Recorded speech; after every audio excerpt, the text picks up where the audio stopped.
North আমেরিকার 5টি লেকের মধ্যে অন্যতম লেক মিশিগান। অন্যগুলি হল Lake Superior, Lake Huron, Lake Erie এবং লেক অন্টারিও।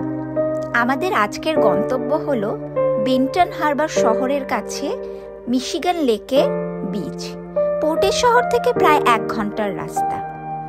মিশিগান লেককে ইউএসের তৃতীয় কোস্টও বলা হয়ে থাকে।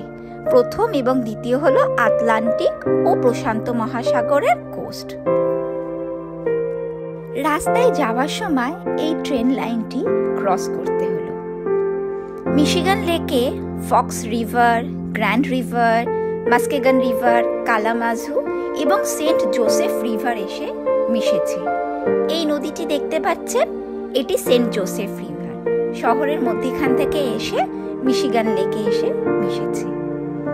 ছোটবেলায় ভূগোল বইতে প্রথম জানতে পেরেছিলাম এই মিশিগান লেক সম্বন্ধে। এখন চোখের সামনে দেখতে পারবো সেই লেক। এই যে মিশিগান লেক দেখতে অনেকটা সমুদ্র সৈকতের মতন হলেও এটা আসলে লেকের শোর বা এখানে লেক বিচও বলা হয়ে থাকে। এই বিচটিতে সমান্তরাল 2টি লাইট হাউস আছে। যাব ধীরে। এখানকার বালির রংগুলো অফ হোয়াইট কালারের, আর বালিগুলি খুব নরম এবং মিহি। এই ধরনের বালিগুলিকে এখানে সিইং স্যান্ড বলা হয়ে থাকে। মিশিগান লেক ফ্রেশ ওয়াটার এবং স্যান্ড ডিউনস, বাংলায় যাকে বলা হয় বালিয়াড়ি, এই জন্য খুব বিখ্যাত।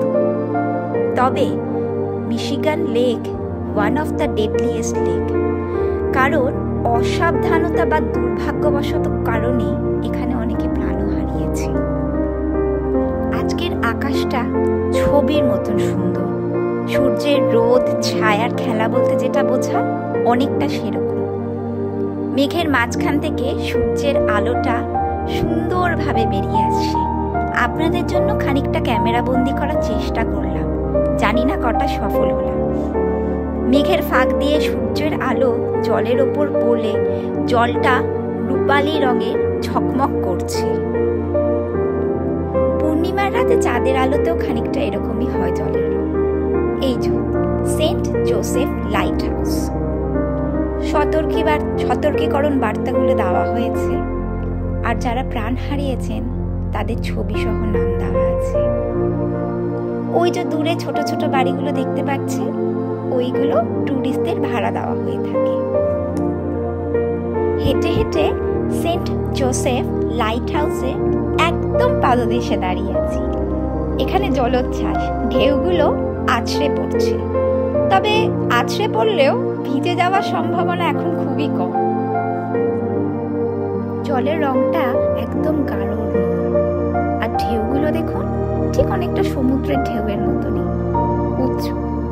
ঝড়ের সময় এখানে নাকি আরো উঁচু উঁচু ঢেউ আসে, আর তখন এই বীজগুলি একদমই বন্ধ করে দেওয়া হয়ে থাকে। এই জায়গাটি থেকে সময় বিশেষে অরোরা বা নর্দার্ন লাইট দেখা যায়, তবে সেটি অনেক ভাগ্যের ব্যাপার। ওই দূরে দেখুন ওয়াটার স্পোর্টসের মজা নিচ্ছে সবাই। ওই লাইট হাউসটিতেও যাব। ওই লাইট হাউসটিতে যাওয়ার জন্য আমাদের একটা ছোট্ট ব্রিজ পার করতে হবে, সেন্ট জোসেফ নদীর ওপরে ব্রিজটি। ততক্ষণ আপনারা দেখুন এই জলের মনোরম দৃশ্য।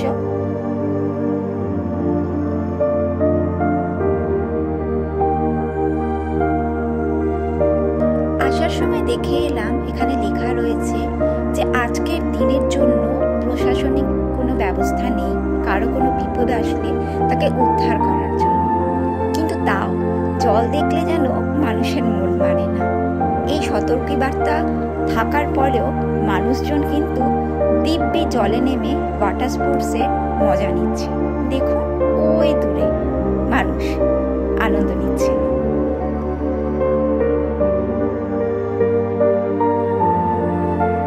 এই যে আরেকটি লাইট হাউস। এটি কিন্তু 100 বছরেরও বেশি পেরিয়ে গেছে, কিন্তু এই লাইট হাউসটি আরো বেশি ভয়ানক। এখানে আরো অনেক বেশি মানুষ কিন্তু প্রাণ হারিয়েছে। আজকের তাপমাত্রা 4 ডিগ্রি সেলসিয়াস। শীতকাল শীতকালে এই রাস্তা বা এই লেকের জল সবকিছুই বরফ হয়ে যায়। যদি সম্ভব হয় শীতকালে একবার এসে আপনাদের এই লাইট হাউস দুটি দেখাবো। তখন কিন্তু লাইট হাউস দুটি পুরোপুরি বরফের মধ্যে ঢেকে যায়।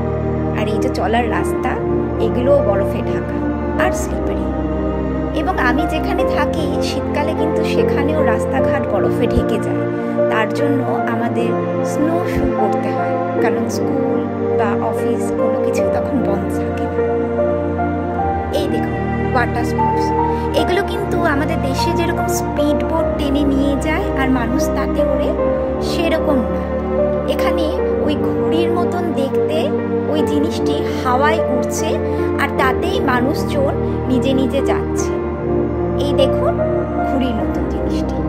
তবে মানুষজনের ভিডিও বেশি করা যায় না, তাদের পারমিশন ছাড়া করাটা মনে হয় আমার অনুচিত বলে মনে হয়। এই যে লাইট হাউসের একদম নিচে চলে এসেছি। ওই যে দূরের আকাশটা দেখতে পাচ্ছেন, যখন অরোরা দেখা যায় ওই দূরের আকাশগুলি অদ্ভুত সবুজ, কখনো গোলাপি রং দেখা যায়। এখানে অনেকে ফিশিং করতেও আসে। খানিকক্ষণ আগেই একজন ভদ্রলোক অনেক বড় একটি স্যামন মাছ ধরলেন, নিয়ে গেলেন চোখের সামনে। জলের লেয়ারটা মনে হয় ধীরে ধীরে বাড়ছে, কারণ যখন এসেছিলাম তখন এতটাও ঢেউ বা জলোচ্ছ্বাস ছিল না। এখন হঠাৎ করে মনে হচ্ছে জলটা যেন লেকে ধীরে ধীরে বেড়ে যাচ্ছে। জানি না জোয়ার ভাটার মতন এখানেও জল বাড়ে বা কমে নাকি। ঠিকই ধরেছি, দেখুন ওই লাইট হাউসটায় খানিকক্ষণ আগেও আমরা দাঁড়িয়েছিলাম।